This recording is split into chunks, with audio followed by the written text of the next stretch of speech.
Grenoble, le 13 avril 2005. Un couple de retraités se présente au commissariat. Marie-Thérèse et Bernard Brun viennent signaler la disparition de leur fils. Sébastien gère le magasin de fleurs de la famille. L'été dernier, il a profité de la fermeture annuelle pour partir en vacances avec sa compagne brésilienne, Denise, et leur bébé de 8 mois. Ils sont allés dans sa région à elle, près de Salvador de Bahia. Mais fin août, Sébastien n'est pas rentré. À ce moment-là, un coup de fil de Denise qui nous dit je rentre toute seule du Brésil, Sébastien veut prolonger ses vacances. On trouve ça un peu étrange qu'ils ne rentrent pas tous ensemble, mais ça se peut que Sébastien désire prolonger ses vacances. En septembre, le magasin, c'est assez calme. Personnellement, je lui dis, il n'y a pas de problème. Il a eu une dure saison. Il peut continuer ses vacances tant qu'il veut, mais il faut qu'il soit rentré fin septembre. J'ouvrais avec ma fille l'affaire, et puis tout allait bien. Les semaines passent, mais Sébastien ne rentre pas. Et à l'automne, il annonce à Denise qu'il a décidé de rester au Brésil. Il veut couper les ponts avec sa famille. On s'est dit peut-être qu'il a perdu la tête, il est bien là-bas et il veut plus revenir, il veut tout laisser. Ça arrive. On voit souvent des gens qui ont de grosses responsabilités, qui laissent tout. Impossible de raisonner Sébastien. Bernard et Marie-Thérèse n'ont plus aucun contact avec lui. C'est Denise qui fait le relais. Alors, début avril, 15 jours avant de se présenter au commissariat, les Bruns sont partis au Brésil.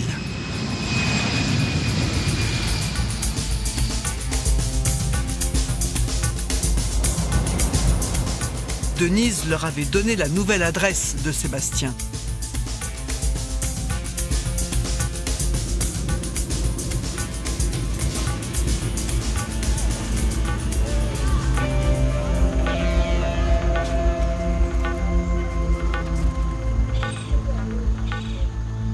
Je frappe, personne ne répond. Et là, ma femme frappe à côté. Une personne très aimable arrive. Nous, on a des photos de Sébastien, de Denise. La voisine nous dit, non, ce monsieur, je ne l'ai jamais vu. Par contre, elle, je l'ai vu. Mais il n'y avait pas Sébastien. Ils ont poursuivi leur route, direction Caboussou, le village de Denise, à 2 heures de là.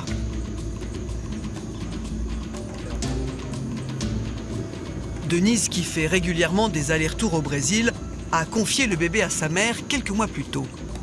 Selon elle, Sébastien passe régulièrement voir son fils. Nous allons voir la maman de Denise, qui nous reçoit super bien, qui est très gentille, qui a notre petit-fils dans les bras. Elle dit qu'elle a vu Sébastien une fois, au mois d'août, qu'elle ne l'a pas revu.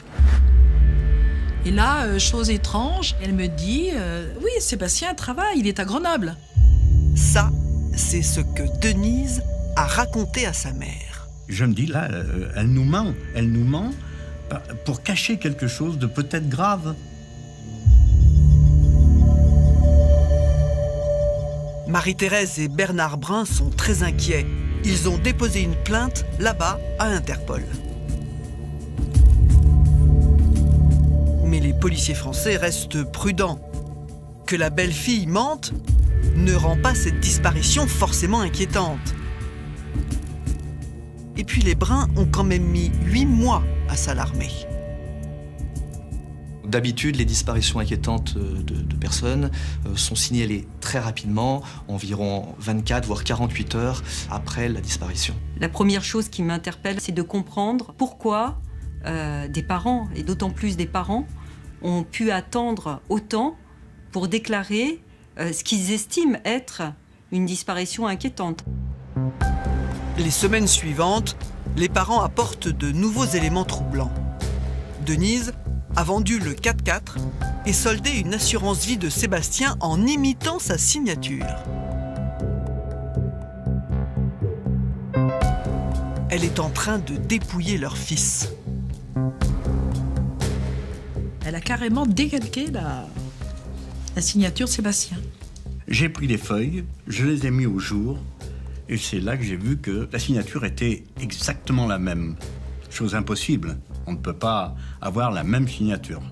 On peut en faire trois signatures les mêmes, c'est impossible. Pour les policiers, le faux n'est pas probant, mais l'affaire est louche. Ils épluchent les comptes du fleuriste. L'argent a été encaissé sur le compte joint de Denise et Sébastien. Denise a aussi soldé la seconde assurance vie de Sébastien pour un montant de 16 000 €. En 2 mois, elle a touché plus de 50 000 €. Je me dis que dans la mesure où il y a un compte joint, la compagne a la confiance de son compagnon.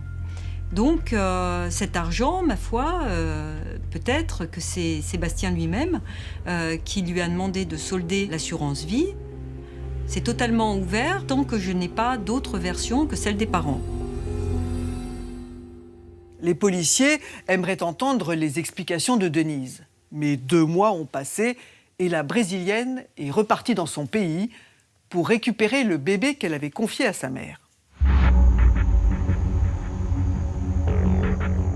Quand Denise Soares apprend que ses beaux-parents l'accusent de vol, elle saute sur le téléphone. Depuis le Brésil, elle laisse aux policiers 4 messages en 48 heures. Elle est scandalisée, elle veut rétablir la vérité. Elle indique qu'elle va écourter son voyage pour nous rencontrer au plus tôt. Elle nous dit que c'est très important, qu'elle veut nous parler, tout est pressant. Elle nous semble, je ne dirais pas apeurée, mais en tout cas avoir des déclarations très importantes à donner au service de police. Elle arrive au commissariat fin juin, son bébé dans les bras. C'est une femme qui est très séduisante, sourire aux lèvres, qui se présente à nous. Elle a l'air sûre d'elle. Et paradoxalement, très, très calme si je m'en réfère au message laissé sur mon répondeur. Denise Soares explique que ce sont ses beaux-parents qui mentent. Ils savent parfaitement que leur fils est installé au Brésil. C'est même pour ça qu'ils ne sont pas venus porter plainte plus tôt. En août, Sébastien a enregistré un message vidéo pour eux. Denise le leur a montré dès son retour du Brésil. Elle le donne aux policiers. Pour vous dire que je suis très très bien dans mon hamac, que je n'ai pas envie de rentrer, que je ne rentrerai pas. Une petite pensée pour Sonia qui va devoir se débrouiller toute seule au magasin. Parce que là je suis heureux, je suis dans un petit paradis qui s'appelle Imbaçaï. Hamac, cocotier, plusieurs femmes rien que pour moi. Denise n'est pas au courant, mais bon, je l'ai déjà trompé 10 fois. Et c'est la belle vie. Je suis complètement fou de ce pays. Et je ne rentrerai pas. Et puis, elle apporte d'autres preuves. Des images du terrain que Sébastien avait décidé d'acheter pour construire une maison, parce qu'il comptait bien refaire sa vie au Brésil. À Grenoble, il avait beaucoup trop d'ennuis. Mon chéri, dans son paradis,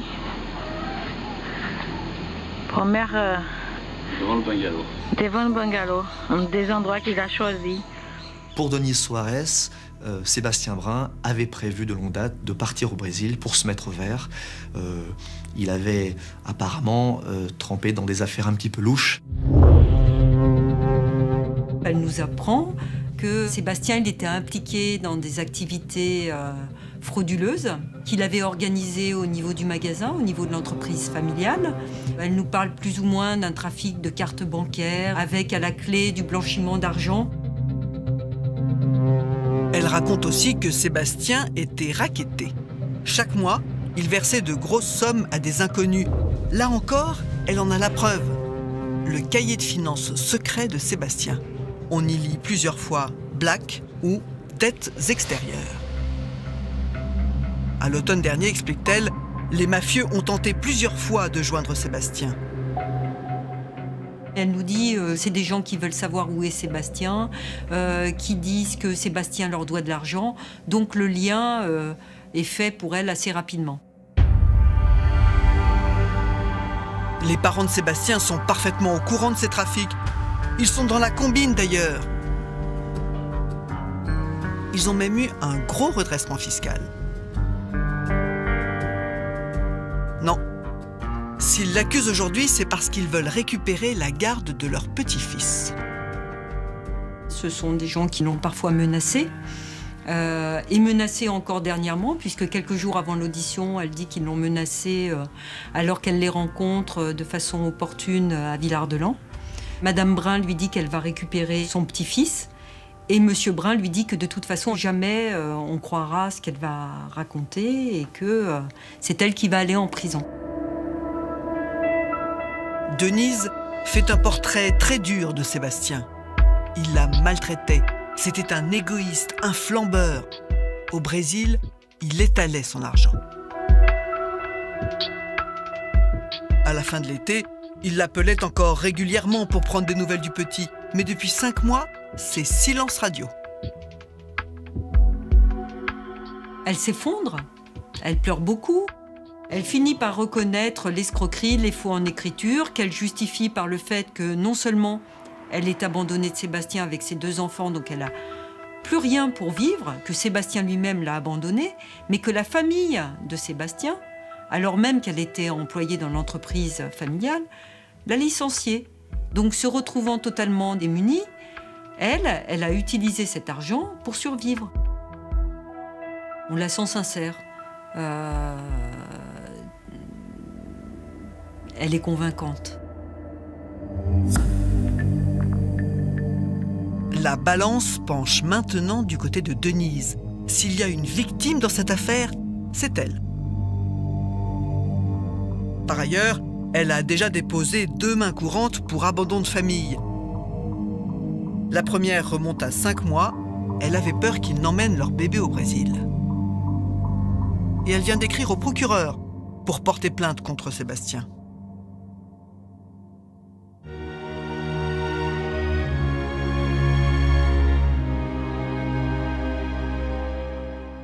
Marie-Laure Mas, vous êtes la juge d'instruction chargée de ce dossier. Une information judiciaire pour recherche des causes de la disparition est ouverte et vous êtes confrontée en fait à 2 versions, celle des parents et celle de Denise Soares. Laquelle vous paraît la plus crédible ? Je ne privilégie aucune des 2 hypothèses. Peut-être que ce que dit Denise est vrai, peut-être que l'inquiétude des parents de Sébastien est fondée.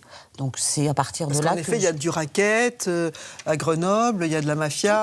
Tout à fait. Les déclarations de Denise Soares sur l'implication de son compagnon dans un réseau de criminalité organisée avec du trafic de cartes bancaires peuvent se tenir. Quelles sont les premières investigations que vous diligentez ?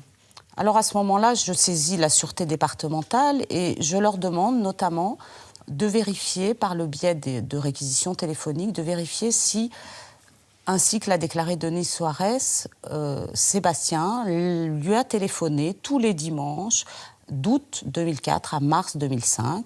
Et je demande également qu'on vérifie l'existence de ces éventuels créanciers dont Denise Soares parle. Et que donnent ces investigations ?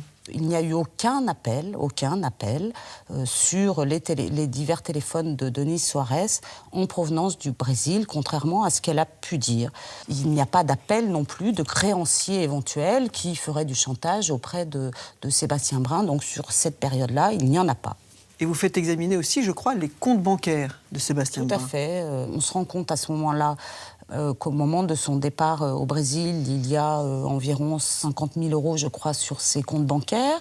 On n'a pas de dépenses importantes et on n'a pas non plus de retrait important d'argent qui pourrait justifier que Sébastien ait voulu effectivement quitter sa vie en France et en refaire une autre au Brésil.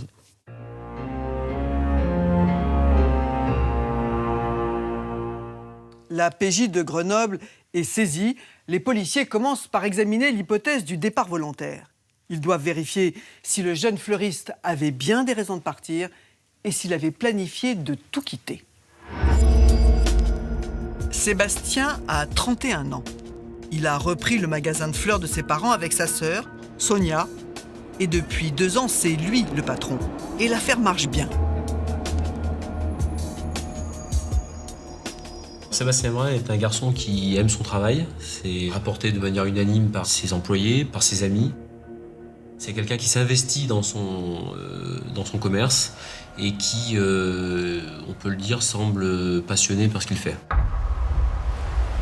Pour tout son entourage, Sébastien est parti en vacances et il avait bien l'intention de rentrer fin août.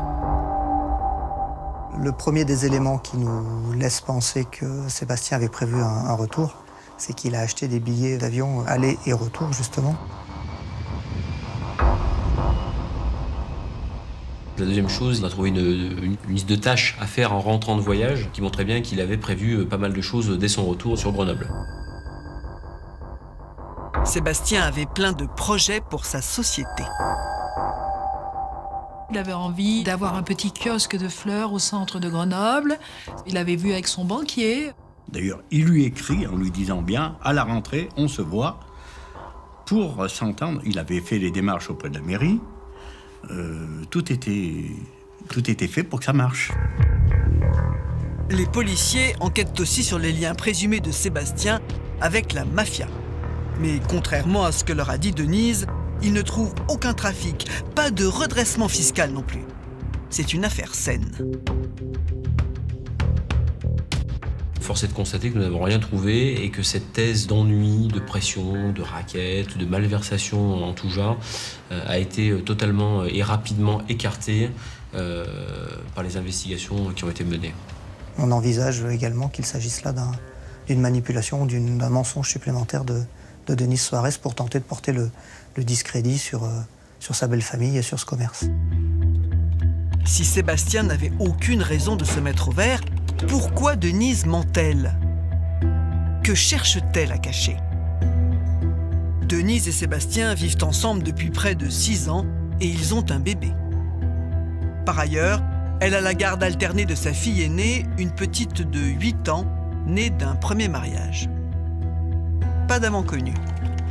Lui, en revanche, semble assez volage. Manifestement, c'est aussi quelqu'un qui a pour habitude de jongler en permanence avec une ou plusieurs maîtresses. Trait de caractère qui est d'ailleurs connu de son environnement, de ses amis, de ses parents, mais de manière un petit peu plus surprenante, qui semble aussi connu de Denise Soares elle-même. Des liaisons, certes. Mais les policiers ne trouvent aucune maîtresse pour laquelle Sébastien aurait pu tout quitter, non seulement Denise, mais aussi son bébé, son travail, sa famille. Tous les 2 jours, il nous téléphonait à peu près. Le dimanche, après son travail, avec Denise, il montait nous voir. Sonia aussi, notre gendre, on était quand même toujours en famille. Il avait son fils, il était heureux avec cet enfant. Il l'aurait jamais laissé. Jamais.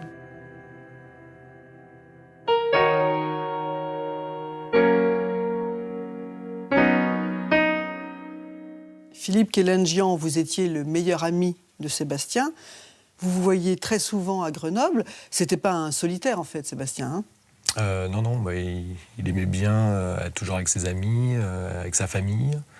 Nous, on se voyait 2-3 fois par semaine, minimum. C'était quelqu'un qui était en permanence entouré. Et vous avez parlé, j'imagine, de ce voyage au Brésil. C'était ses vacances annuelles de fin de saison pour un fleuriste avant de reprendre en septembre, quoi. Et comme la famille de Sébastien, vous avez eu du mal à croire à ce départ volontaire.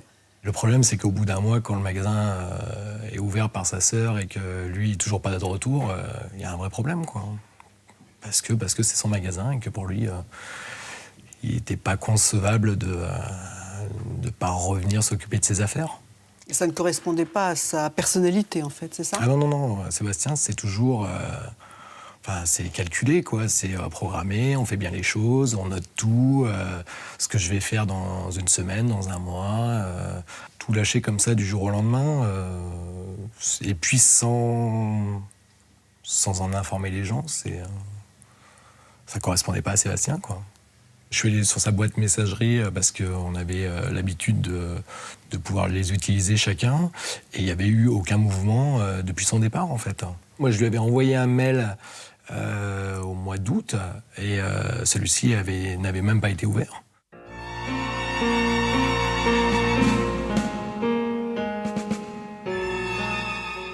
fur et à mesure de leur enquête, les policiers comprennent mieux l'inquiétude des parents, mais aussi leur passivité pendant 8 mois. En fait, ils ont été manipulés par leur propre belle-fille, qui semble parfaitement convaincante.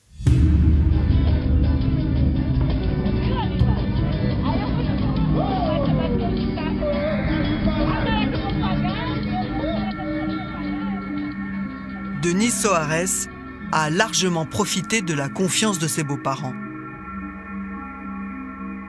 Pour nous, elle est rentrée dans notre famille, elle était acceptée comme notre fille. En plus, c'était un couple qui avait l'air de bien s'entendre. Elle nous a donné un beau petit-fils. En plus, elle n'avait pas de famille à Grenoble. Elle avait des amis, mais elle n'avait pas de famille. Moi, j'avais beaucoup d'affection pour elle. On avait beaucoup d'amour pour elle et elle nous le rendait bien. Elle ne savait pas quoi faire pour nous faire plaisir. Les fêtes, les anniversaires, tout était prétexte à des échanges très affectueux. Les relevés téléphoniques sont formels. Denise n'a jamais parlé à Sébastien depuis qu'elle est rentrée en France fin août. Pourtant, elle a fait croire le contraire à ses beaux-parents, et facilement.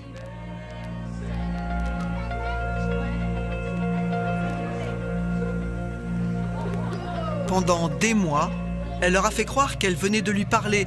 Elle offrait un cadeau et elle disait que c'était de la part de Sébastien. Nous, on est contents. On est contents, on dit, Sébastien a pensé à nous, a pensé à son petit-neveu, a pensé à son fils. Denise est même allée jusqu'à simuler un appel de Sébastien devant sa sœur et une employée du magasin. Je n'ai pas forcément écouté ce qu'elle était en train de dire, mais je me rappelle juste à la fin, c'est vraiment quelque chose qui m'a marquée. Elle a dit « Mais Sébastien, mais pourquoi tu me fais ça ?» Et puis elle s'est jetée par terre. À ce moment-là, Sonia arrive, la prend avec elle, elles vont s'enfermer dans la chambre froide. Et donc apparemment, moi ce que j'ai compris à ce moment-là, c'est que Sébastien l'a quitté, quoi. C'était tellement intense en émotion, enfin elle s'est mise à pleurer, c'était...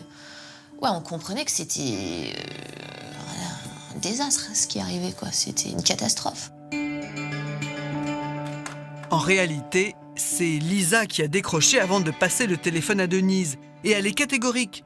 Ce n'est pas Sébastien qui était au bout du fil. C'était un homme avec un très fort accent sud-américain. C'était absolument pas Sébastien. Mais sur le coup, la famille a marché. Et Denise a trouvé des prétextes de plus en plus gros pour justifier le silence de Sébastien. Il aurait le sida et trop honte pour en parler. Il tremperait dans toutes sortes de trafics.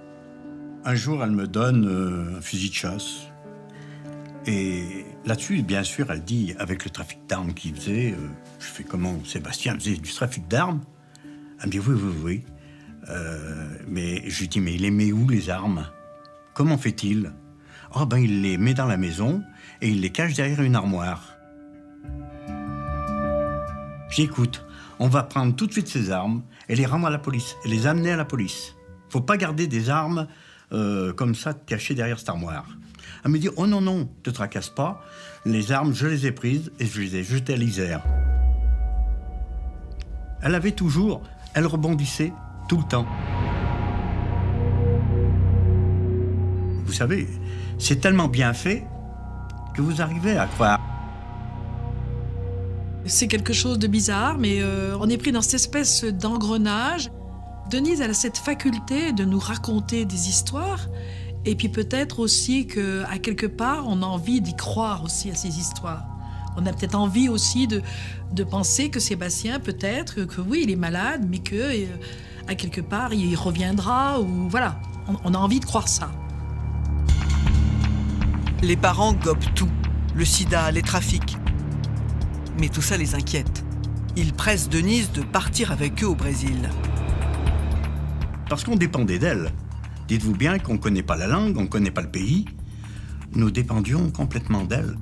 Donc on attendait le moment précis où elle serait d'accord pour qu'on parte ensemble. Mais Denise commence à prendre ses distances. Elle se met systématiquement en arrêt maladie depuis que le magasin ne lui verse plus le salaire de Sébastien. En février, les parents découvrent que Denise est repartie au Brésil sans eux, en cachette. Peu de temps après, ils reçoivent des cartes postales de Sébastien. La carte postale est écrite par Sébastien et l'enveloppe est écrite par Denise. On reconnaît bien son écriture et elle envoie tout ça au magasin alors que Sébastien, depuis l'âge de 8 ans, il nous envoie des cartes postales là où on habite, à Saint-Pierre. Il n'envoie jamais des cartes postales au magasin. Denise a probablement conservé ces cartes pour les poster au cours de son voyage en février. Les parents décident de partir au Brésil et découvrent le poteau rose. Sébastien a disparu. Denise vole son argent. Elle leur ment depuis 8 mois.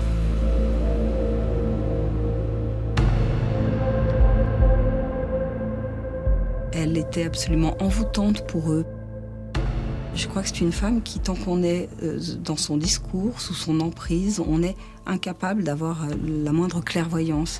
Finalement, les parents bruns, ils vont pouvoir poser les pieds par terre et se dire c'est pas normal du tout qu'il nous ait donné de nouvelles à partir du moment où ils n'ont plus de contact avec Denise Soares.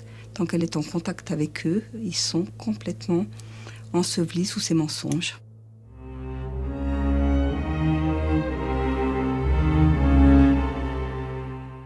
Monsieur Kelenjian, vous aussi, Denise Soares vous a fait marcher pendant longtemps.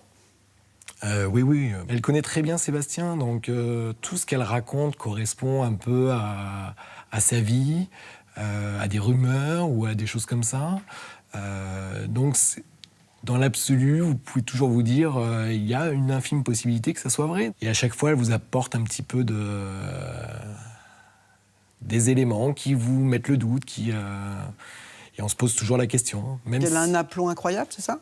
Ah oui, incroyable, oui. Vous avez même de la peine pour elle, quoi, parce que vous vous dites, mince... Mais d'un autre côté, vous n'arrivez toujours pas à croire et à comprendre pourquoi il ne donne pas de nouvelles, quoi, malgré tout ça. Elle a fini par vous raconter quoi ? Après, elle m'a raconté qu'il était rentré en France, sans donner de nouvelles, avec une compagne vénézuélienne qu'il avait rejoint au Brésil, et qu'elle est revenue, elle a rencontré Denise, et lui a rendu, comme preuve, comme quoi elle était avec Sébastien, sa chaîne de cou. Donc on se dit, on va essayer de rencontrer cette jeune femme qui habite sur Grenoble. Et elle nous dit qu'elle n'a jamais rencontré Denise récemment et que la dernière fois qu'elle a vu Sébastien, c'était au mois de juillet. Donc là, c'est la stupeur. On se dit, bon ben voilà, là, c'est le moment qui a déclenché nos certitudes sur le fait qu'il était arrivé quelque chose de grave à Sébastien et que Denise en savait plus qu'elle ne voulait le dire, quoi. La police vous a montré la vidéo du hamac ? Oui. Qu'en avez-vous pensé ? C'est une farce. C'est une farce parce que c'est elle qui filme, elle est impassible alors qu'elle entend que il l'a déjà trompée des dizaines de fois. Enfin, ça correspond pas ni dans le discours de Sébastien, ni dans la réaction de Denise qui filme tranquillement sans réaction, quoi.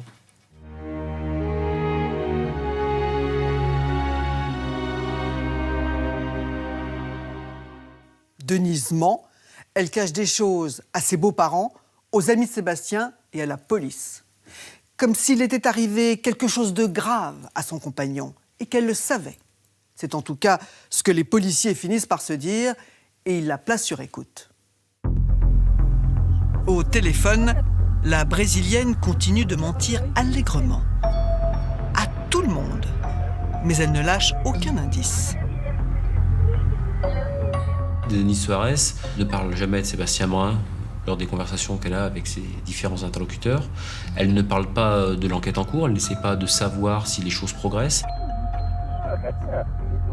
Il n'y a aucune référence à son compagnon qui a pourtant disparu un peu plus d'1 an auparavant au Brésil et au sujet duquel elle dit ne rien savoir. C'est quelqu'un qu'elle semble avoir totalement occulté de sa vie, de sa mémoire. Denise vivait pourtant une histoire passionnelle avec Sébastien. Elle avait 4 ans de plus que lui et à 35 ans, elle voulait se poser. Ela sempre falava que Elle disait toujours que c'était l'homme de sa vie, qu'elle était très heureuse avec lui. Denise pensait se marier avec Sébastien. Mais Sébastien, c'était encore quelqu'un de très charmeur. Elle l'aimait vraiment beaucoup. C'est un homme qu'elle aime, elle pense des choses réciproques, mais très vite elle va être insécurisée par le comportement de Sébastien Brun, dont tout le monde s'accorde à dire qu'il était extrêmement volage, relations multiples, alors qu'elle est en attente de quelque chose qui précisément doit la rassurer et la sécuriser. Denise souffrait des incartades de Sébastien et elle n'hésitait pas à donner la chasse à ses rivales. Certaines de ces jeunes femmes vont nous expliquer avoir vu Denis Suarez passer au bas de leur domicile de manière ostensible à bord de son véhicule, musique à fond. D'autres vont rapporter des propos téléphoniques pratiquement menaçants qu'elle a eus à leur rencontre. Donc c'est quelqu'un qui veut montrer que ce qui lui appartient n'appartient qu'à elle et qu'elle ne partage pas. Le couple se disputait souvent. Pendant sa grossesse, Denise était encore plus jalouse. Erly se souvient d'une soirée où Denise a tout fait pour retenir Sébastien près d'elle. Il y avait une Brésilienne très belle et Sébastien a commencé à lui parler en anglais. Denise ne comprenait pas cette langue. Elle était dans tous ses états, tout le temps à couper la conversation, à se mettre entre les deux, à répéter « c'est moi ta copine, c'est moi ». On est sortis ensuite, mais Denise l'a appelé. Elle lui a demandé de revenir parce qu'elle avait des contractions. Comme elle était enceinte, il est rentré et il n'est plus venu faire la fête.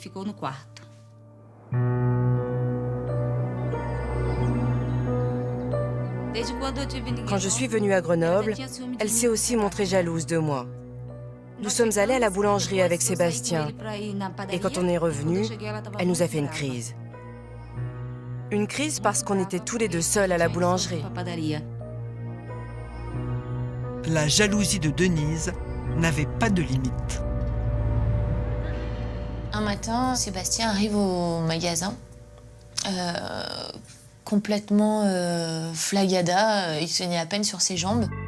C'est à ce moment-là qu'il nous a raconté qu'il avait voulu sortir le soir et elle n'avait pas voulu. Elle avait mis des choses dans son verre sans qu'il s'en rende compte. Elle l'a même resservi plusieurs fois et ça l'avait endormi pour toute la soirée, quoi. Il était encore dans les vapes le lendemain. D'un côté, il le prenait pas trop au sérieux, mais dans un sens, je pense que cette expérience-là l'avait un peu inquiété.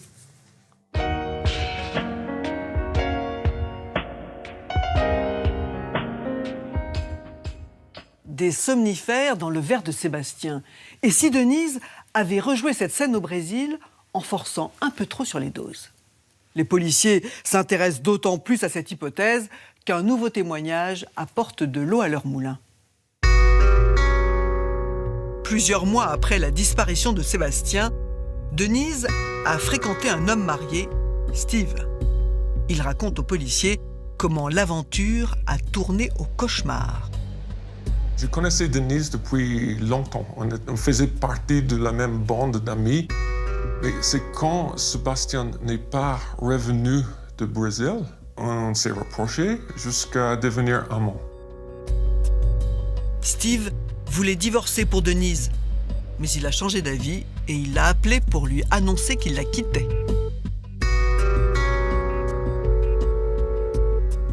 Elle m'a crié dessus. Et elle m'a raccroché au nez.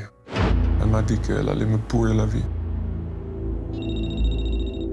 10-15 minutes plus tard, elle m'a rappelé pour proposer qu'on aille manger ensemble à midi. Elle a insisté un peu pour manger dans l'appartement. Denise apporte de quoi préparer 2 assiettes de salade. J'ai remarqué, pendant qu'elle préparait les salades, qu'elle mettait la sauce sur une des salades, une des assiettes, et elle est allée rincer le bol. Elle a préparé une sauce une nouvelle fois pour la 2e salade. On a commencé à manger et je me souviens de plus rien. Denise a drogué Steve. Elle a ensuite volé ses affaires et appelé sa femme. Elle lui a donné rendez-vous en ville pour l'agresser, l'insulter. Elle a même retenu la portière de sa voiture. La femme de Steve a réussi à prendre la fuite, très choquée. Et elle va nous indiquer également avoir été suivie par Denise Soares, qui continue ses manœuvres d'intimidation. Donc c'est une jeune femme qui est terrorisée par cette rencontre qu'elle a avec Denise Soares. Steve, lui, a été hospitalisé, mais n'a pas porté plainte par peur des représailles. La juge qui enquête sur la disparition de Sébastien récupère le dossier médical. L'expertise révèle que Steve a été drogué avec des anxiolytiques. Une information judiciaire est ouverte pour administration de substances nuisibles. Marie-Laure Mas, pensez-vous que Denise Soares ait pu faire la même chose à Sébastien que ce qu'elle a fait à Steve, à savoir l'empoisonner? C'est possible, c'est possible. Sébastien, c'est possible, et surtout à ce moment-là, c'est vrai que ça nous donne quand même, malgré tout, ça nous montre un aspect de la personnalité de Denise Soares que jusque-là trouble, et que jusque-là on ignorait. Avez-vous eu des informations selon lesquelles Sébastien aurait voulu quitter Denise Soares? Oui, c'est ressorti. Sébastien Brun avait beaucoup d'amis, des amis proches auxquels il se confiait. Et ces amis-là ont expliqué, nous ont expliqué que Sébastien a eu, à un moment ou à un autre, l'idée et l'envie de quitter Denise, et qu'il s'est confié à ses amis sur cette idée-là. Avec ces nouveaux éléments, le parquet donc décide d'ouvrir cette fois une information pour homicide volontaire. En fait, vous n'avez plus vraiment de doute. On n'a effectivement plus de doute sur le fait qu'il est arrivé quelque chose de grave au Brésil, à Sébastien Brun. Quelque chose... à ce moment-là, on ne sait pas encore vraiment si Denise Soares est impliquée dans cette disparition. En tout cas, on est sûr qu'elle a des éléments, qu'elle connaît des éléments sur cette disparition et qu'elle souhaite nous cacher ces éléments-là.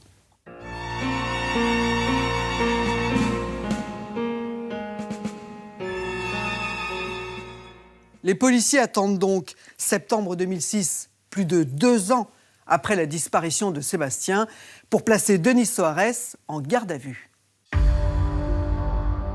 Les policiers commencent par le cas de Steve. Très vite, Denise Soares reconnaît qu'elle l'a intoxiqué, mais c'était un accident. À l'époque, elle prenait 3 comprimés de Lexomil qu'elle pilait dans sa salade. Steve a mangé son assiette par erreur. La ficelle est un peu grosse. Cette version accidentelle ne correspond pas du tout à la réalité. Elle dit avoir donné accidentellement une dose normale d'antidépresseur à son amant. Et en réalité, on va se rendre compte que ce dernier va se trouver plongé dans un coma durant près de 48 heures. Ce n'est pas crédible, mais Denise Soares a reconnu au moins le délit. En revanche, elle ne lâche rien sur la disparition de Sébastien. La dernière fois qu'elle l'a vu, c'était à Caboussou, 2 jours avant qu'elle ne rentre en France. Elle répète qu'il voulait refaire sa vie au Brésil. Elle nous indique que Sébastien Brun a pris sa voiture, puisqu'elle nous explique à ce moment-là qu'ils avaient chacun un véhicule de location, a pris sa voiture, a quitté le village de Caboussou où il se trouvait le 17 août 2004 pour rejoindre Salvador. Et Denise Soares va profiter de cette absence de Sébastien Brun pour quasiment fuir son pays d'origine et regagner la France. Cette fois, Denise admet qu'elle n'a plus de nouvelles de Sébastien depuis ce moment-là. Elle a menti jusqu'à présent à la demande des parents bruns pour cacher les activités illégales de leur fils. Elle répète ça pendant 48 heures.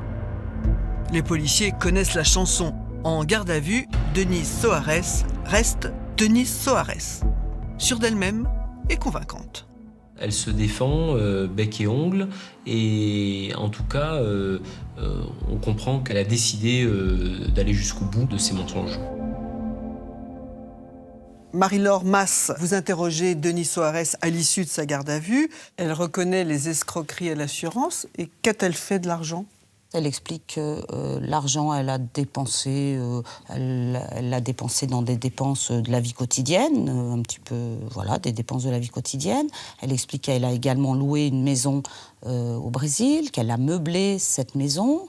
Et elle continue à expliquer que, oui, que c'était un petit peu parce que Sébastien l'avait abandonnée et qu'elle souhaitait vivre un petit peu sur son argent. Vous la mettez en examen pourquoi alors ? Je la mets en examen donc pour les faux, les escroqueries et pour l'administration de substances nuisibles avec préméditation dont Steve a été victime. Donc pas pour homicide dans le dossier de Sébastien Brun ? Tout à fait. Je ne la mets pas en examen pour ces faits d'homicide parce que je n'ai pas, comme l'indique la loi, les indices graves ou concordants me laissant présumer qu'elle a participé à ces faits d'homicide.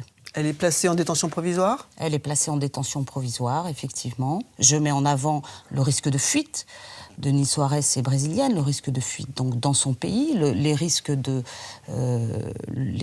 pression sur les témoins, les risques de concertation éventuelle avec des complices, des co-auteurs. Vous décidez vous-même de vous rendre au Brésil. Qu'espérez-vous y trouver ?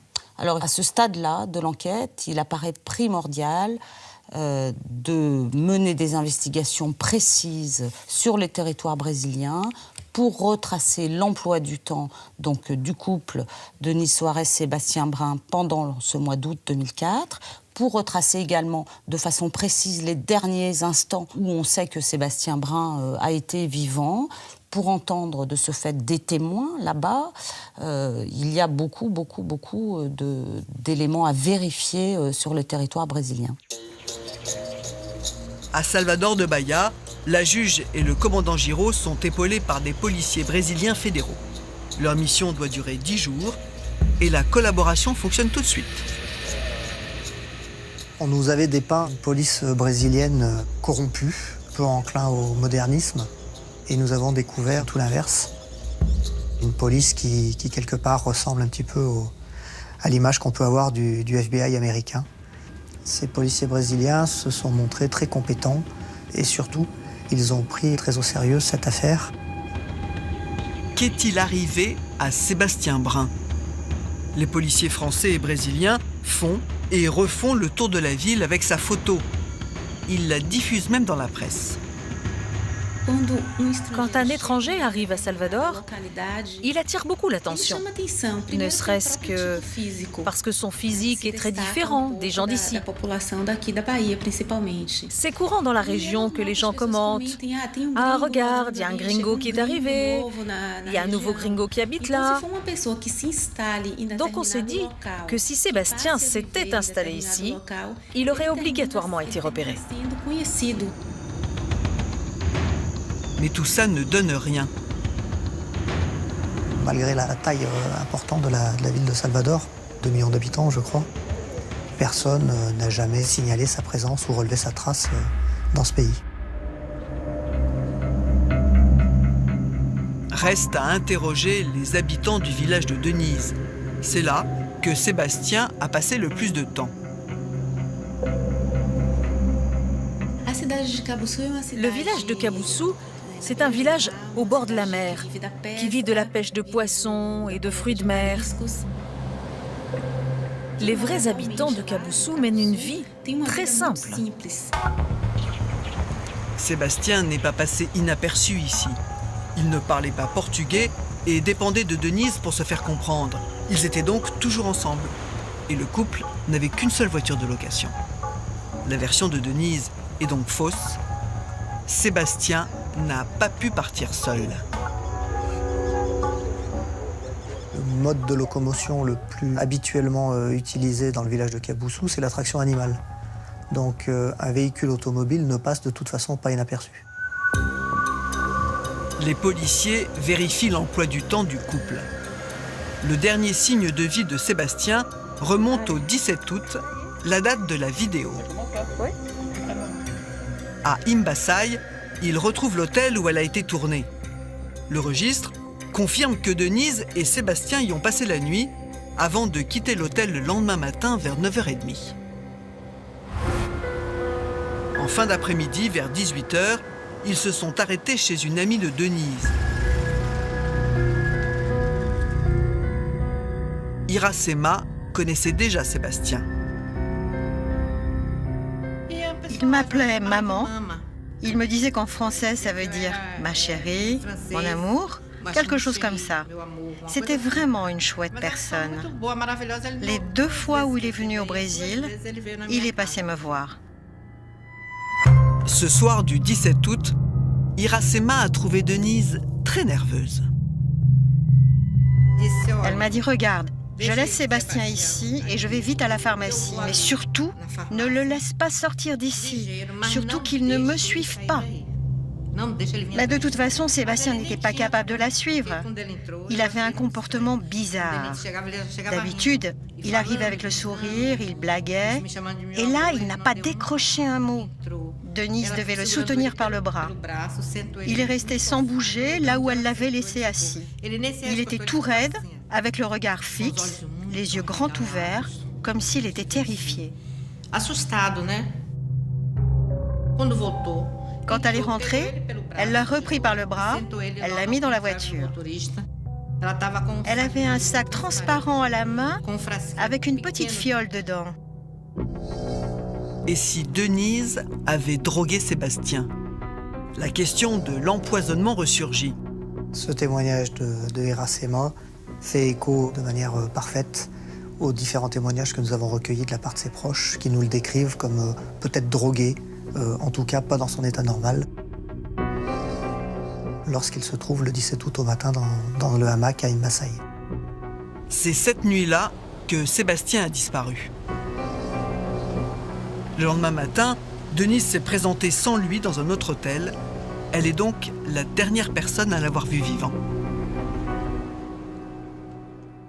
Madame la juge, à votre retour du Brésil, vous entendez Denise Soares et vous lui présentez les éléments que vous avez recueillis là-bas. Et que vous dit-elle? À ce moment-là, elle change de version. Ce jour-là, ils étaient tous les deux à Caboussou, le village de sa maman. Ils se sont disputés. Lui est sorti, il est parti dans le village vers 19h le soir. Puis il est rentré vers 3h du matin, c'est ce qu'elle raconte. Il n'était pas dans son état normal et c'est à ce moment-là qu'il aurait annoncé à Denise Soares qu'il souhaitait la quitter et rester au Brésil. Et que pensez-vous de cette nouvelle version?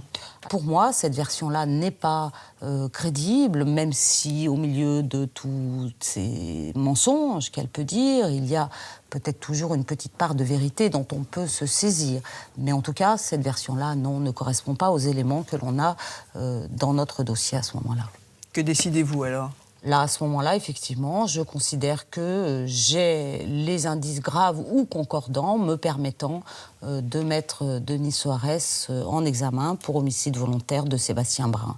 Fait qu'elle conteste, bien sûr. Mais quel serait son intérêt? Pourquoi aurait-elle tué son compagnon? Ça peut être pour obtenir l'argent de Sébastien, qu'elle a obtenu d'ailleurs en vidant les comptes, en vendant son véhicule. Ça peut être aussi parce qu'elle n'a pas supporté l'abandon, la séparation d'avec Sébastien Brun. À son retour du Brésil, en août 2004, début septembre 2004, Denise Soares appelle plusieurs maîtresses connues de Sébastien Brun. Et à l'audition de ces femmes, on a le sentiment qu'à ce moment-là, Denise Soares cherche à savoir pour laquelle de ces femmes-là, Sébastien a souhaité la quitter.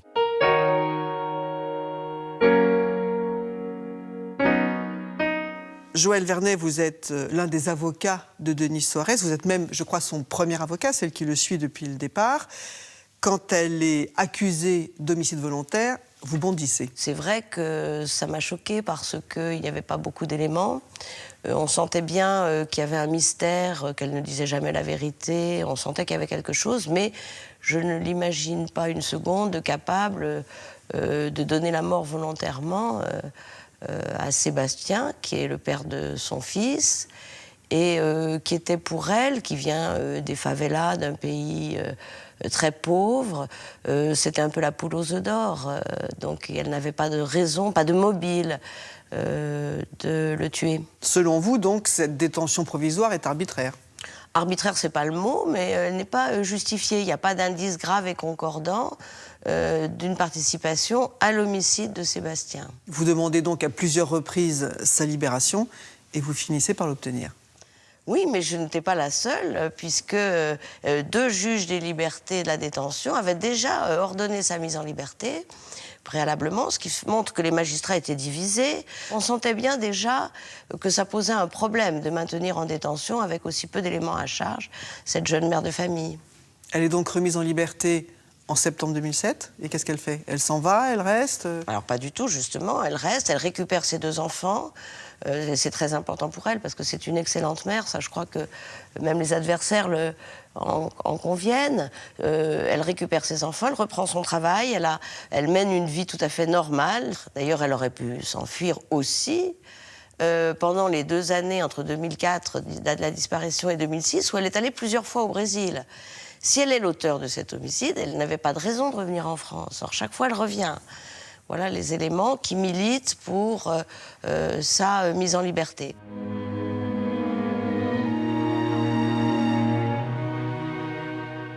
Trois ans après la disparition de Sébastien Brun, c'est toujours le bras de fer entre la brésilienne et la justice française.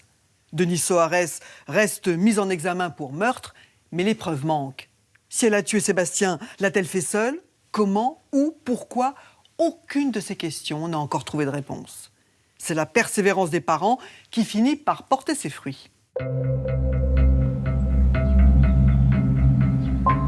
En juin 2007, les parents de Sébastien Brun décident de jouer leur va-tout. On voyait que ça traînait en longueur. Ayant passé un séjour là-bas, voyant la pauvreté du pays, nous nous sommes dit il faudrait verser une somme. Peut-être que ça déclencherait quelque chose. Avocats, policiers étaient contre. Ça ne se fait pas en France. Mais vous savez, quand c'est votre enfant...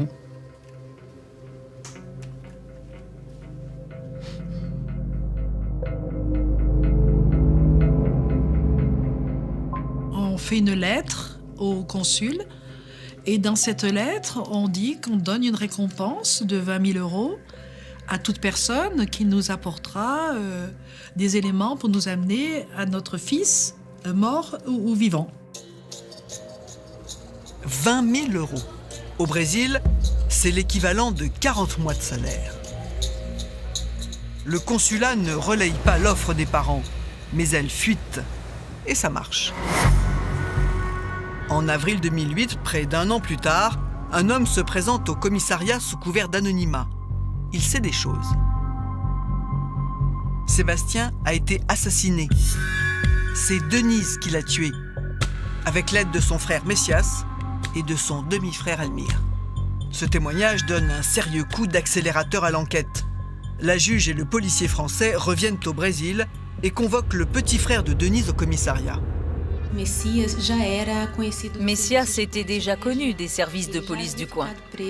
Il avait fait un peu de prison, il avait participé à un vol dans une résidence secondaire et il était apparu comme usager dans un petit trafic de drogue.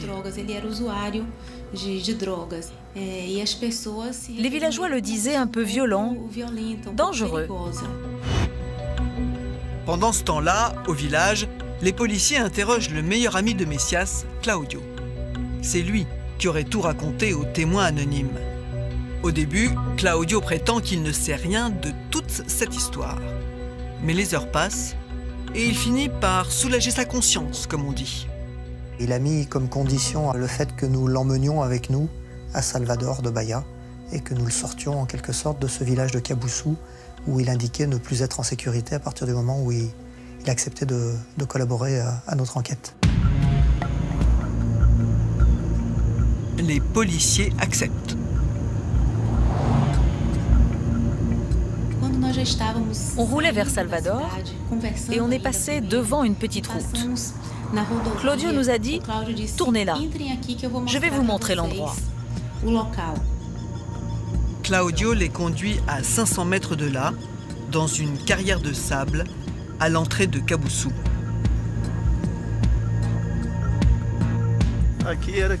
Ici, c'est l'endroit où Messias et moi, on venait chercher du sable. Et comme le sable a commencé à se faire rare, j'ai voulu en prendre en face, et Messias ne voulait pas. C'est à partir de ce moment-là qu'il a fini par m'avouer qu'il y avait en fait un corps enterré ici.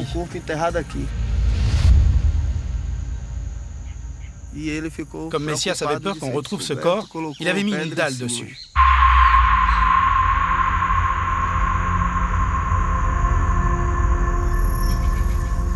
Les policiers sortent tout de suite les pelles.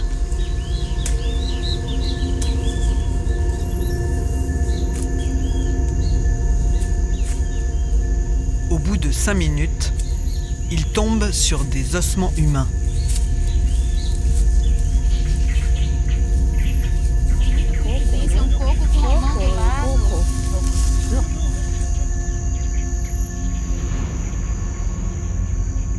Le corps de Sébastien.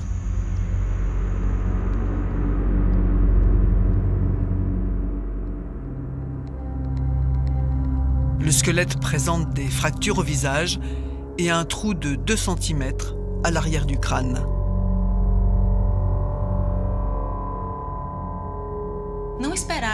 On ne s'attendait pas à trouver le corps à cet endroit, aussi près de la maison de Denise.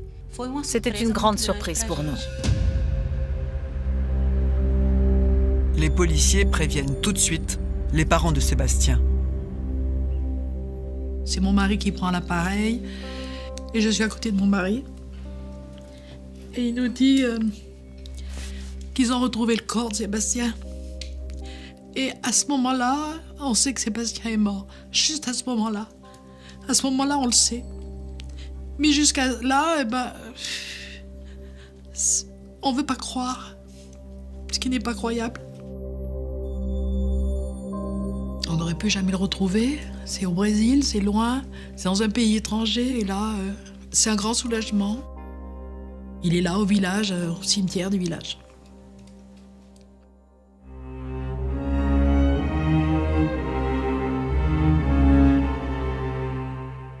Avant de rechercher Messias et son demi-frère, les policiers souhaitent recueillir un maximum de détails auprès de Claudio.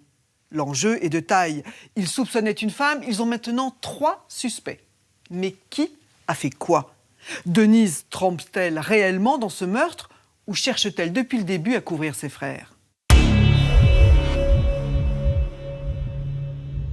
Claudio raconte tout ce qu'il sait aux policiers, ce secret qu'il gardait pour ne pas trahir Messias.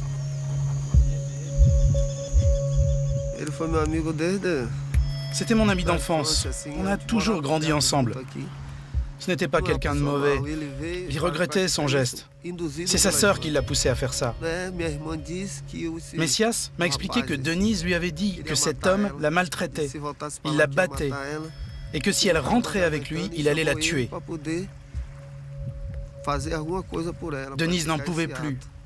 Elle a demandé l'aide de son frère pour s'en débarrasser.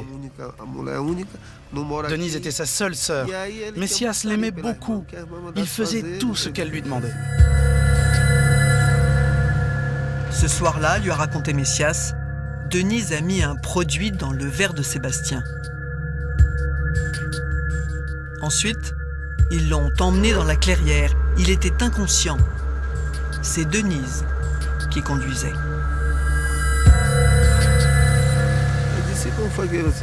Je lui ai demandé, tu l'as transporté déjà mort?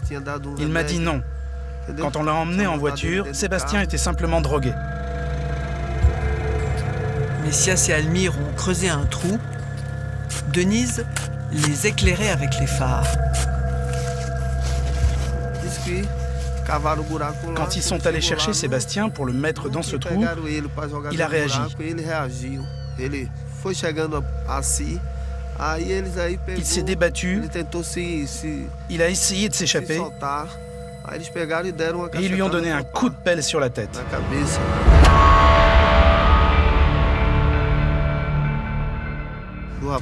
Il s'est évanoui et ils l'ont jeté dans le trou. Selon Claudio, Denise aurait promis 2000 € à son frère. Le soir même, les policiers placent Messias en garde à vue. Il nie tout, jusqu'à ce que les policiers lui mettent les photos du corps sous le nez. Il ne voulait pas accuser sa sœur, mais il s'est trouvé sans autre alternative quand il a vu les photos. Et nous lui avons dit que nous savions déjà que Denise était la commanditaire. Messias s'effondre.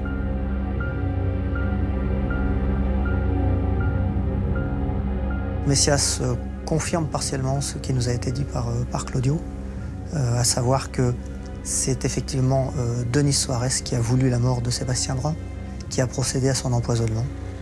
Lui va indiquer avoir vu arriver Denis Soares au volant de son véhicule de location le soir du 17 août 2004 dans le village de Caboussou.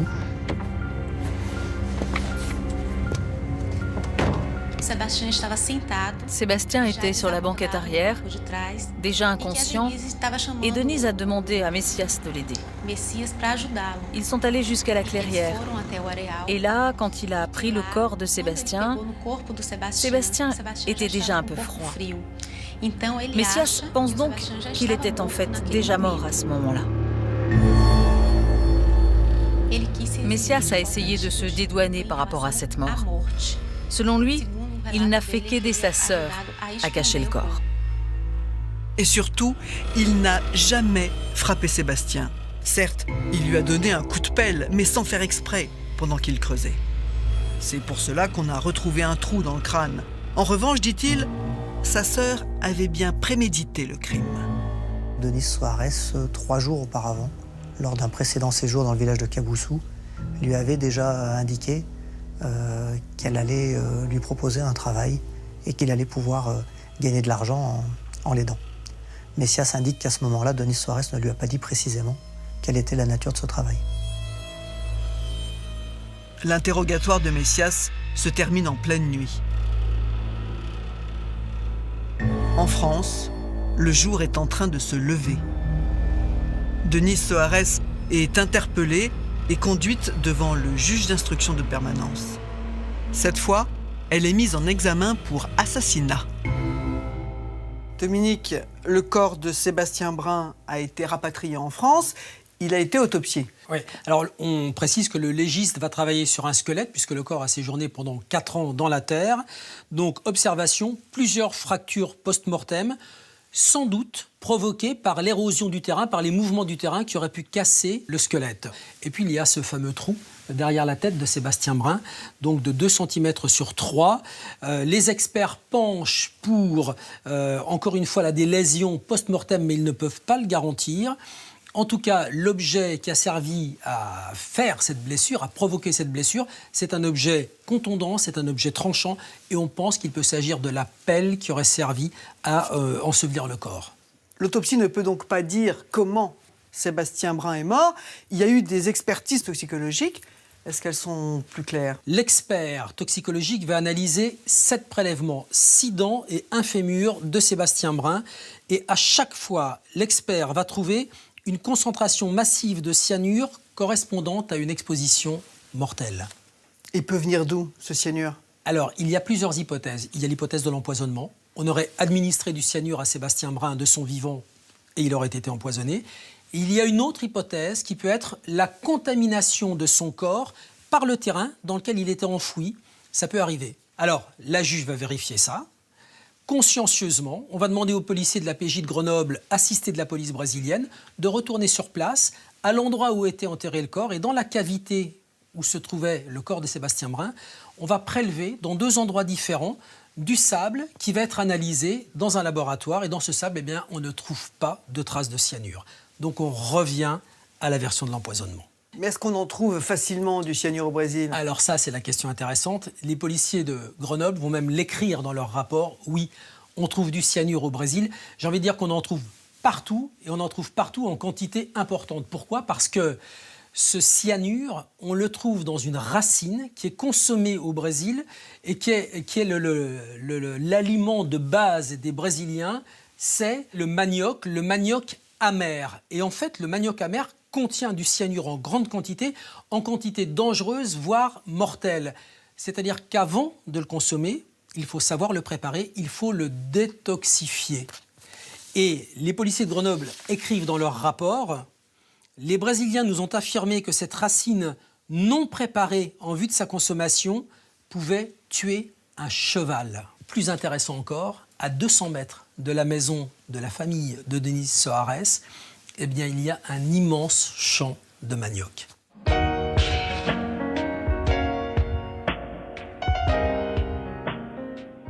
Madame Mas, que raconte Denise Soares quand votre collègue de permanence l'interroge après la découverte du corps? Elle apprend donc ce jour-là le décès de Sébastien Brun, elle apprend l'implication de son frère, mais elle n'est pour rien dans ces faits-là, elle n'est pas une meurtrière, elle se dit bouleversée par à la fois l'annonce du décès de Sébastien Brun et son implication par son frère.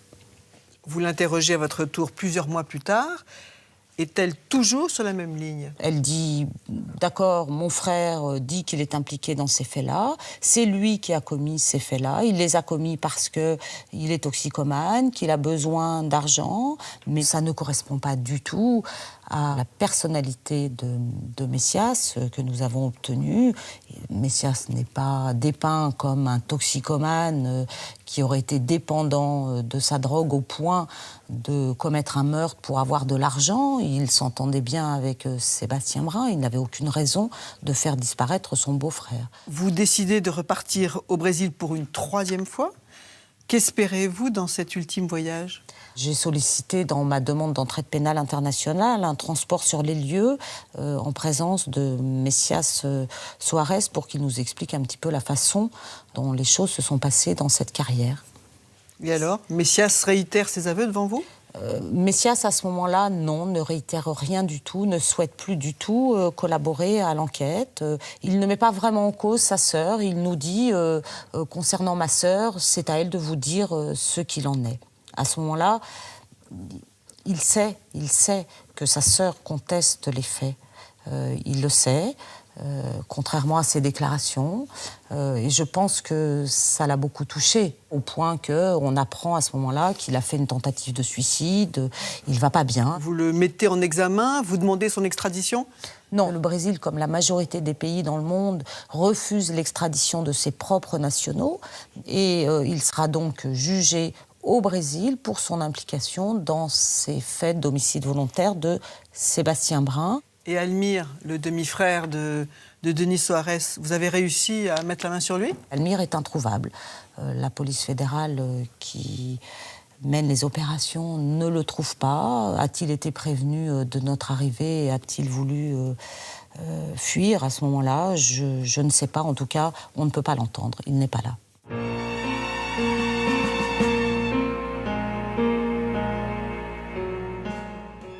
Même si Denise Soares campe sur ses positions, on sait maintenant que Sébastien a été assassiné, et par qui? Mais il reste beaucoup de questions en suspens. Denise a-t-elle prémédité son crime? Comment a-t-elle pu imaginer que le poteau rose ne serait jamais découvert? Et pensait-elle vraiment qu'elle pourrait tenir face aux questions des uns et des autres? La juge d'instruction ordonne des expertises psychiatriques de cette femme à la personnalité hors du commun. Denise a grandi à Caboussou, dans une famille pauvre de pêcheurs. Ses parents ont eu 9 enfants, mais 5 seulement ont survécu.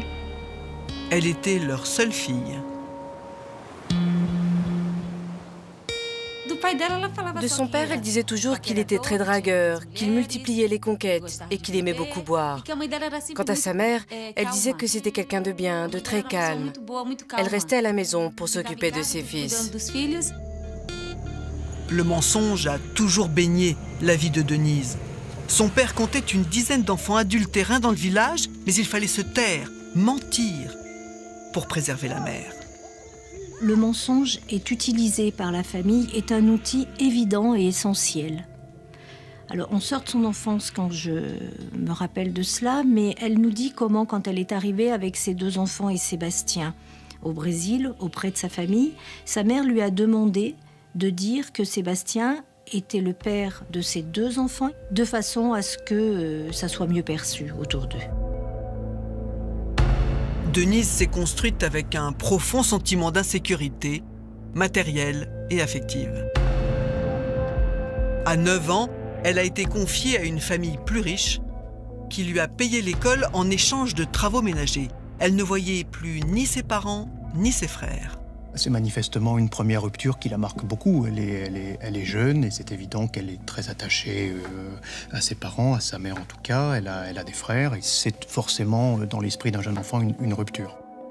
À la fois, elle présente ça comme un peu une chance pour elle, puisqu'elle pouvait apprendre à lire, et pourtant on comprend bien que c'est une grande souffrance, même si elle ne le dit pas comme ça. On peut être persuadé d'un sentiment d'abandon. Denise vivait aussi très mal son statut de bonne, alors qu'une enfant de son âge se faisait servir dans la maison. Peut-être qu'on peut imaginer qu'elle a aussi fondé son désir d'ascension sociale au sein même de cette famille, à cette période-là, puisque elle parle de cette petite fille avec un peu d'envie. À 20 ans, Denise a rencontré un coopérant français à Salvador. Elle l'a suivi à Grenoble et l'a épousé dans l'espoir d'une vie meilleure. C'est avec lui qu'elle a eu une petite fille. Elle a toujours cru que sa vie allait s'arranger. Le rêve de Denise, comme beaucoup de Brésiliennes, c'était de faire sa vie en Europe pour améliorer son sort et aider sa famille.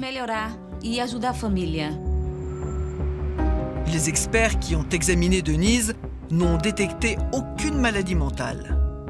Mais elle souffre d'une peur maladive de l'abandon. Quand on la quitte, elle se sent abandonnée. Ce qui fait surgir des angoisses trop importantes, trop violentes, des angoisses de vide. Ça lui est insupportable. Dans ces moments-là, Denise serait capable de tout.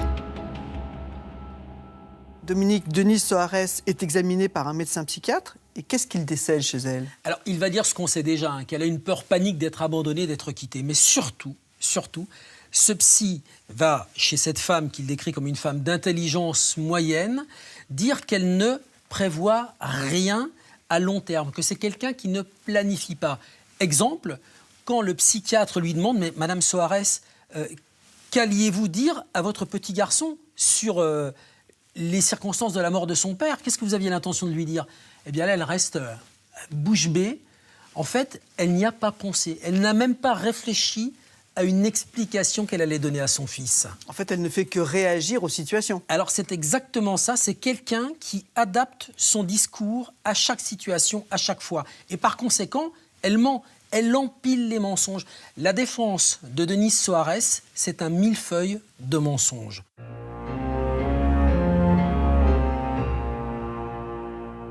Joël Vernet, Denise Soares est renvoyée devant la cour d'assises pour assassinat. Et vous criez à l'erreur judiciaire. Non, je ne crie pas à l'erreur judiciaire puisqu'elle n'est pas encore jugée, qu'elle est présumée innocente. Je dis simplement qu'il n'y a pas d'éléments suffisants pour la renvoyer devant la cour d'assises et surtout pour la déclarer coupable. Vous remettez en cause la thèse de l'empoisonnement par le cyanure? Ah ben bien sûr. L'autopsie faite par les Brésiliens conclut que Sébastien est mort d'un coup d'objet contondant dans le crâne. Il a effectivement un gros trou carré qui peut correspondre à une pioche ou à un coup de pelle. Et l'empoisonnement au cyanure alors? Ah, mais pour les Brésiliens, il n'y a pas d'empoisonnement au cyanure. L'expert brésilien dit que ça ne tient absolument pas, que ce n'est pas... On a pourtant retrouvé du cyanure dans les os de Sébastien. On a retrouvé dans les os de Sébastien et dans les dents du cyanure. Mais le rapport de l'expert brésilien est extrêmement intéressant parce que il y a beaucoup de manioc et dans le manioc, il y a du cyanure au Brésil. Et lui connaît le cheminement du cyanure dans la terre et lui indique que ce n'est pas du tout du cyanure qui a été donné avant la mort. C'est post-mortem, c'est-à-dire que le cyanure a pénétré par les eaux de pluie, le sol. Il y a un champ de manioc qui est d'ailleurs juste à côté de là où on a retrouvé le squelette. Voilà, pour l'expert brésilien, ça ne tient pas. Vous dénoncez aussi une procédure extrêmement longue. Oui, 5 ans et demi de détention provisoire, 6 ans et demi d'instruction, évidemment c'est très long. La juge d'instruction et le policier sont allés 3 fois au Brésil, 8 jours ou 15 jours. La défense n'a jamais été conviée. J'interviens toujours pour Denise Soares au titre de l'aide judiciaire. Ça signifie sans moyens. Elle est tout à fait isolée. Sébastien a beaucoup de soutien à Grenoble. On dit que c'est un honnête commerçant connu de tout le monde sur la place de Grenoble. Il a eu beaucoup de soutien, elle était toute seule. Sa mère habite au Brésil, son frère est devenu fou et, à mon avis, est responsable pour beaucoup de la mort de Sébastien et l'auteur principal. Donc elle est toute seule. Et c'est difficile de défendre quelqu'un qui ment comme ça ? Oui, bien sûr que c'est difficile, mais cette femme a quelque chose de touchant dans la manière dont elle s'invente des histoires qui ne sont pas. Je la crois tout à fait capable d'avoir protégé son frère pendant toutes ces années, puis de l'avoir lâché quand elle a vu que lui renvoyait la balle. Ce qui est sûr, c'est qu'elle est absolument incapable d'avoir donné un coup de bêche dans le crâne de Sébastien et l'avoir tué. Or, au Brésil, Sébastien est mort de cela. Et ça ne peut être que son frère. Alors, quel serait son rôle à elle ? Que comptez-vous plaider ? Je compte évidemment plaider l'acquittement. J'espère à ce moment-là que la cour d'assises va permettre d'apporter des réponses à des questions que légitimement se pose la famille, mais aussi nous, au sein de la défense. Sébastien est mort où ? Quand ? Et comment est-il mort ?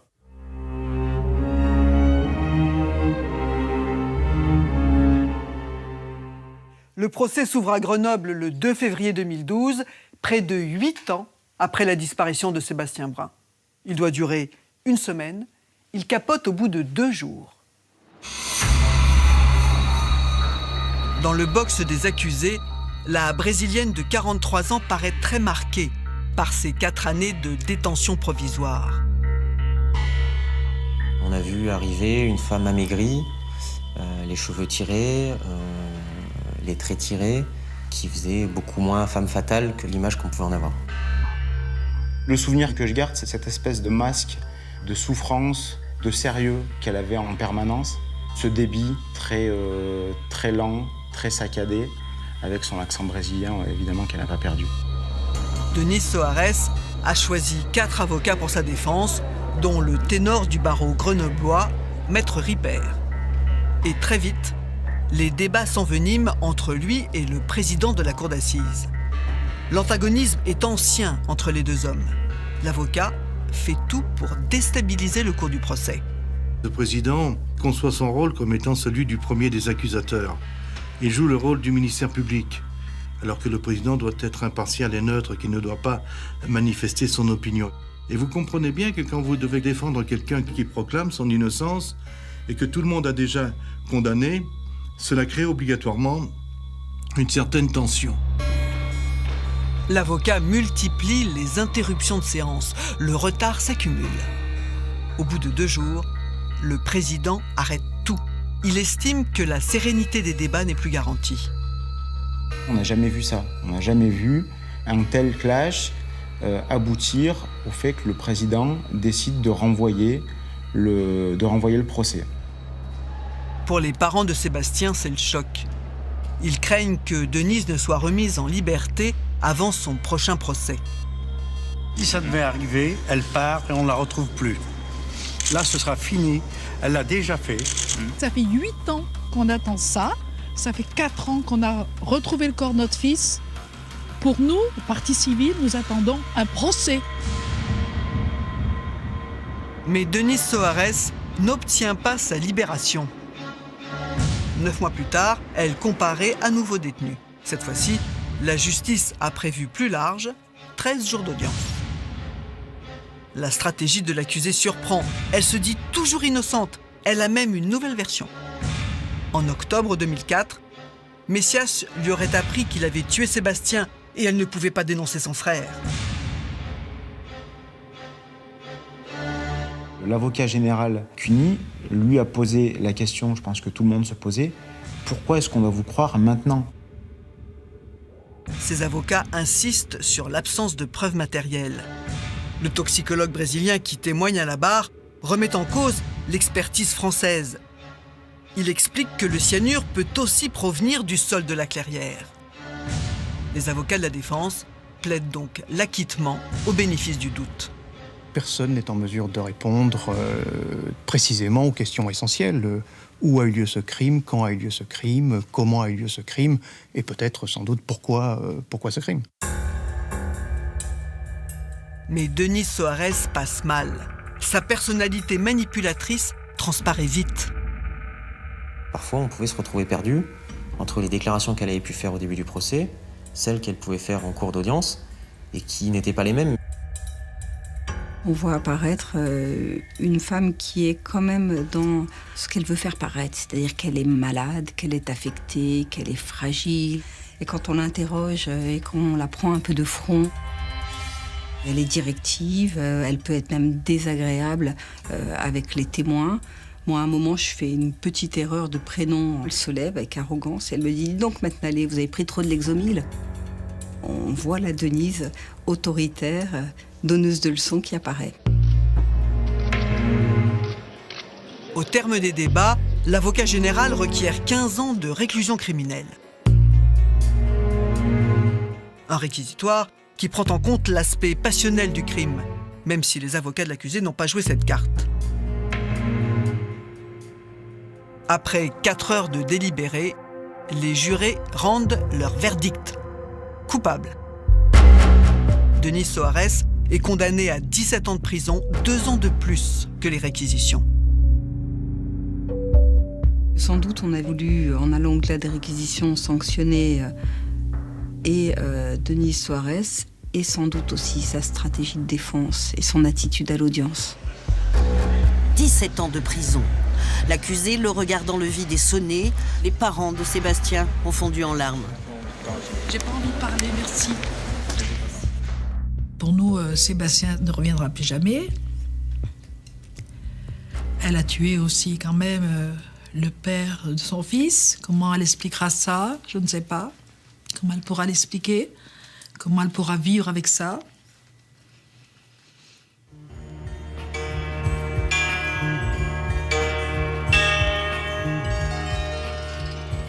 Denise Soares n'a pas fait appel.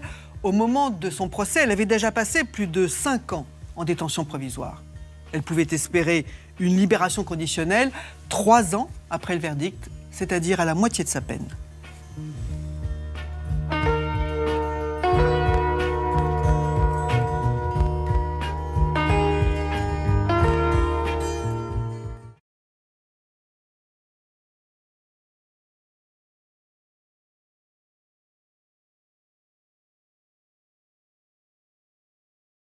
Le 22 mars 2016, Bruxelles s'éveille dans le froid et la brume du début du printemps. Rien ne laisse présager que la tranquillité de cette ville symbole allait basculer dans l'obscurité. C'est l'histoire d'un choc collectif, d'une traque sans merci et d'une reconstruction judiciaire hors du commun qui s'est étendue sur plusieurs années. Le premier acte de ce drame se joue dans l'effervescence habituelle d'un grand aéroport international. Des centaines de voyageurs s'impatientent dans les files d'enregistrement, leurs billets à la main, pensant à leurs vacances ou à leur rendez-vous d'affaires. Dans cette foule compacte, l'anonymat est total et chacun est absorbé par ses propres pensées. Soudain, le cours normal du temps s'arrête net sous l'effet de déflagrations violentes qui secouent le terminal des départs. Le verre vole en éclats, les structures métalliques s'effondrent et une fumée opaque envahit instantanément les lieux. En quelques fractions de secondes, un espace de transit vibrant de vie se transforme en un paysage de désolation absolue. La panique s'empare des survivants qui cherchent désespérément une issue à travers les décombres et la poussière aveuglante. Les alarmes hurlent, coupées par les cris de détresse et le bruit des secours qui tentent de se frayer un chemin. Dans le chaos général, personne ne sait encore s'il s'agit d'un accident majeur ou d'un acte délibéré d'une ampleur inédite. La nouvelle se propage comme une onde de choc à travers toute la métropole, plongeant les autorités dans un état d'alerte maximale. Les téléphones s'affolent, les familles cherchent à joindre leurs proches et les hôpitaux de la région déclenchent immédiatement leur plan d'urgence. La ville retient son souffle, sans savoir que le cauchemar ne fait que commencer. Pendant que les premiers blessés sont pris en charge, les forces de l'ordre tentent d'évaluer la situation et de sécuriser le périmètre de l'aéroport. Mais dans l'ombre des réseaux de transport, une autre menace plane déjà sur le cœur même de la cité administrative et politique. Moins d'une heure après les premiers événements, une nouvelle secousse frappe de plein fouet le réseau de transport souterrain de la capitale. Cette fois, c'est au cœur du quartier des institutions, à une heure de grande affluence, qu'une rampe de métro est frappée dans la obscurité des tunnels. L'impact dans un espace confiné produit des ravages d'une violence inouïe, bloquant des centaines de passagers dans le noir complet. La fumée toxique se répand rapidement dans les galeries, rendant la respiration difficile et l'évacuation extrêmement périlleuse pour les usagers piégés. En surface, le quartier d'ordinaire si feutré se transforme en une scène d'intervention d'urgence massive. Les ambulances convergent de toute la région, les boulevards sont coupés et les trottoirs deviennent des hôpitaux de campagne improvisés où les secouristes accomplissent des actes d'un courage exemplaire. La ville est alors mise sous cloche, les transports sont totalement arrêtés et les citoyens sont invités à rester confinés là où ils se trouvent. L'angoisse est à son comble, alimentée par l'incertitude et la crainte d'autres événements simultanés dans une atmosphère de siège inédite. Les enquêteurs comprennent immédiatement que ces actions coordonnées ne sont pas le fruit du hasard, mais l'aboutissement d'une planification rigoureuse menée par une cellule structurée. Une course contre la montre gigantesque s'engage alors pour identifier les auteurs et neutraliser d'éventuels complices encore en liberté. Dès les premières heures suivant les événements, les spécialistes de la police technique et scientifique investissent les lieux dévastés pour recueillir le moindre indice. Les caméras de surveillance de l'aéroport et du métro deviennent le point de départ central de cette investigation d'une ampleur historique. L'analyse minutieuse des bandes vidéo permet rapidement d'isoler des silhouettes suspectes se déplaçant avec de lourds bagages dans les halls d'enregistrement. Parmi eux, un homme arborant une veste claire et un chapeau attire particulièrement l'attention des analystes en raison de son comportement singulier juste avant les explosions. Les appels à témoins se multiplient et les informations recoupées par les services de renseignement convergent vers des planques situées dans différents quartiers de la capitale. Les perquisitions conduites dans l'urgence permettent de découvrir du matériel suspect, des empreintes digitales et des traces informatiques capitales. L'étau se resserre peu à peu sur un réseau clandestin profondément enraciné, révélant des ramifications complexes qui dépassent largement les frontières nationales. Les enquêteurs réalisent que ce groupe est directement lié à d'autres événements tragiques ayant frappé la région les mois précédents. La traque de l'homme au chapeau devient la priorité absolue des forces de sécurité continentales. Après des semaines d'une recherche intense et de filatures discrètes, les opérations de police aboutissent à l'interpellation des principaux suspects clés, mettant fin à une fuite qui tenait toute une nation en hâle. Une fois les auteurs présumés hors d'état de nuire, s'ouvre la phase longue et méticuleuse de l'instruction judiciaire. Il faut reconstituer chaque minute de la préparation, analyser des milliers d'heures d'enregistrement et éplucher une masse considérable de données numériques. Le travail des juges d'instruction consiste à établir précisément la responsabilité de chaque membre du groupe, des logisticiens aux exécutants. La justice doit faire preuve d'une rigueur inébranlable pour construire un dossier solide, capable de résister aux débats contradictoires d'un futur procès d'assises. Pour les centaines de victimes physiques et psychologiques, cette période d'attente est marquée par la douleur, le deuil et la recherche de réponses. Des associations se constituent pour s'entraider, porter la voix des rescapés et veiller à ce que la mémoire des disparus ne soit jamais effacée.